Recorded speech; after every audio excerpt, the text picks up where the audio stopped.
ಓಂ ನಮೋ ನಾರಾಯಣ ಅಂತ ಒಂದು, ಅದಕ್ಕೆ ಅದನ್ನ ಯಾರಿಗೂ ಹೇಳ್ಬೇಡ ಅಂತ ಹೇಳಿದ್ರು. ಅಂದ್ರೆ ನಾನು ಹೇಳ್ತಿರೋದು ಪಾಪ್ಯುಲರ್ ಸ್ಟೋರಿ. ಹೌದು ಇದನ್ನ ಅವರು ಒಂದು ದೇವಸ್ಥಾನದ ಗೋಪುರದ ಮೇಲೆ ಹತ್ತಿ ನಿಂತು ಜೋರಾಗಿ ಎಲ್ಲರಿಗೂ ಘೋಷಣೆ ಮಾಡಿಬಿಟ್ರು, ಓಂ ನಮೋ ನಾರಾಯಣ ಏನ ಇದು ಮಂತ್ರ. ಅದಕ್ಕೆ ನೀವು ನರಕಕ್ಕೆ ಹೋಗ್ತೀರಿ, ನೀವು ನರಕಕ್ಕೆ ಹೋದ್ರೂ ಪರವಾಗಿಲ್ಲ, ನಾನು ಎಲ್ಲ ಭಕ್ತರಿಗೆ ಇದನ್ನು ಹೇಳ್ತೀನಿ ಅಂತ ಹೇಳಿದ್ರು ಅಂತ ಒಂದು ಡ್ರಾಮೆಟಿಕ್ ಆಗಿ ಒಂದು ಸಿಚುವೇಶನ್ ಹೇಳ್ತಾರೆ.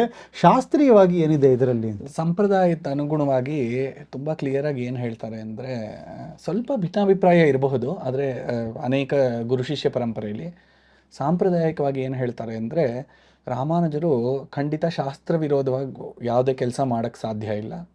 ಎರಡನೇದು, ಅವರು ಆ ವಿಷಯಗಳ ಮುಖಾಂತರ ಅವರ ಕಾರುಣ್ಯನ ಸ್ವಲ್ಪ ಎಕ್ಸಾಜರೇಟ್ ಮಾಡೋಕ್ಕೋಸ್ಕರ ಕಥೆಗಳಲ್ಲಿ ಬಂದಿರಬಹುದು. ರಾಮಾನುಜರಿಗೆ ಅಪಾರ ಕಾರುಣ್ಯವಂತರು ರಾಮಾನುಜರು. ಅವ್ರು ಏನು ಮಾಡಿದ್ರು, ಆ ದೇವಸ್ಥಾನದ ಗೋಪುರ ಹತ್ತಿ ಎಲ್ಲ ಜನರನ್ನು ಕರೆದು ಮಂತ್ರ ಹೇಳಕ್ಕೆ ಸಾಧ್ಯ ಇಲ್ಲ. ಯಾಕೆ ಅಂದರೆ ಆ ಮಂತ್ರಕ್ಕೆ ಕಟ್ಟುನಿಟ್ಟು ಅಂತಿದೆ. ಮಂತ್ರೋಪದೇಶ ಅಂತ ಒಂದು, ಅದಕ್ಕೆ ಅಂತಾನೆ ಪಂಚಸಂಸ್ಕಾರ ಅಂತ ವಿಧಿವಿಧಾನಗಳಿದೆ. ಪಂಚಸಂಸ್ಕಾರ ಅಂತ ಮಾಡ್ತಾರೆ, ಅದರಲ್ಲೇ ಮಂತ್ರದ ಉಪದೇಶ ಆಗುತ್ತೆ.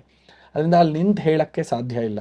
ಅವ್ರು ಅವಾಗ ಆಚಾರ್ಯರು ಏನು ಹೇಳ್ತಾರೆ ನಮ್ಮ ಸಂಪ್ರದಾಯದಲ್ಲಿ ಅಂದರೆ, ಅಲ್ಲಿ ನಿಂತು ಎಲ್ಲ ಜನರನ್ನು ಕರೆದು ನಿಮಗೆ ಒಂದು ಒಳ್ಳೆಯ ವಿಷಯವನ್ನು ಹೇಳ್ತೀನಿ, ಇದರಿಂದ ನಿಮಗೆ ಮುಕ್ತಿ ಸಿಗುತ್ತೆ ಅಂತ ಹೇಳಿ ಆ ಮಂತ್ರದ ಅರ್ಥ ಮತ್ತೆ ವಿಶೇಷಣಗಳನ್ನು, ಮಹಿಮೆ ಏನು ಅನ್ನೋದು, ಮಹಿಮೆ ಏನು ಅಂತ ಹೇಳ್ತಾರೆ.